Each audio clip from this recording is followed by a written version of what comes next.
अस्सलामुअलैकुम, मेरा नाम अज़ीज़ अहमद है। तसव्वुर कीजिए कि आप मुश्किल में हो, किसी डिज़ास्टरस जगह पे, जंग ज़दा इलाके में दूर खड़े हुए आप किसी ऐसे शख्स को देख रहे हो जो आपको लगता हो कि या वो आपकी मदद कर सकता है, या वो आपका गमख्वार है, या फिर आपका दोस्त है जो आपको इस हाल से निकाल लेगा। लेकिन कोई भी आपकी मदद को नहीं आता। जो इदारा काम कर रहा था वो भी बंद कर दिया जाता है, उसकी जगह एक और इदारा ला के आप इमदादी इदारा मुसल्लत कर दिया जाता है, जो असल में भेड़ की खाल में भेड़िया होता है, जो आपकी मदद के लिए नहीं बल्कि आपकी मुश्किलात में और इजाफा करने के लिए आपके पास आया हो। मैं बात कर रहा हूँ GHF फाउंडेशन, गजा ह्यूमैनिटेरियन फाउंडेशन की। ज़ाहिर तो ये एक एड सेंटर है जो गजा के लोगों की मदद कर रहा है, लेकिन इसकी हरकत और सकनात देख के लगता है कि ये इजराइल और IDF की बी टीम के तौर पे काम कर रहे हैं। इस पे अमेरिकन खामोशी और अमरीकी वज़ारत ख़ारजा की तर्जुमान टेमी ब्रूस का इस पे पैगाम के गजा ह्यूमैनिटेरियन बहुत अच्छा काम कर रहा है, 72 मिलियन से ज़्यादा खाने बांट चुका है, तो मतलब उसकी पुष्ट पे अमेरिका जैसी ताकत खड़ी हुई। इससे यही अखज़ निकलता है। सवाल ये है कि क्या GHF सिर्फ नाम का एड सेंटर है? क्या IDF सिविलियन को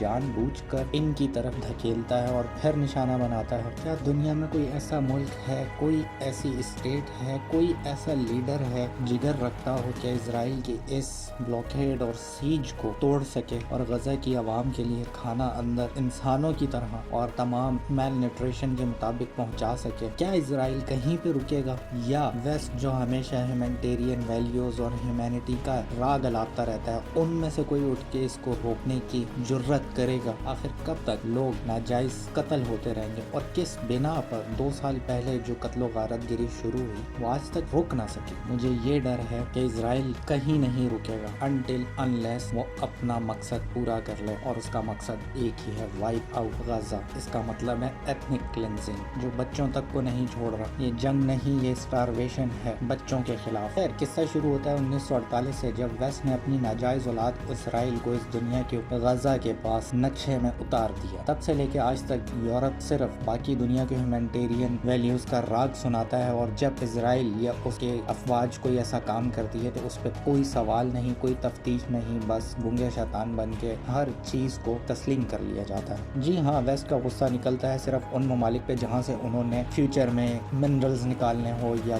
किसी मुल्क के अंदर कोई खजाना निकल आए तो ह्यूमैनिटेरियन बेस के ऊपर सैंक्शंस और एक्सेट्रा एंड सो ऑन उनकी चीज़ों पे कब्जा करके साइड पे हो जाता है। लेकिन इसराइल के मामले में ऐसा नहीं। इसराइल ने गजा को ओपन प्रिजन तो पहले ही बना रखा था, लेकिन पिछले 2 साल से खाना पीना, दवा और ईंधन, इवन के बच्चों का दूध भी अंदर जाने से रोक के रखा हुआ है। गजा में 17,000 से ज्यादा बच्चे सीवियर मेलनरेशन का शिकार हैं। GHF ह्यूमैनिटेरियन फाउंडेशन, जिसका पैगाम टेमी ब्रूस आए रोज देती रहती हैं, कातलों की सफ में शरीक नजर आते हैं। 1 जुलाई से लेके अब तक 200 से ज्यादा लोग GHF सेंटर के आसपास अपनी जान गंवा चुके हैं। UN के मुताबिक 1000 से ज्यादा लोग GHF की साइट पर हॉलोकॉस्ट जैसी हालत में कत्ल किए जा चुके हैं। यूनिसेफ और WHO कहते हैं मोस्टली बच्चे और खवातीन सीवियर एक्यूट मेलनरेशन का शिकार हो चुके हैं, और ये तादाद 1 मिलियन से ज़्यादा हो सकती।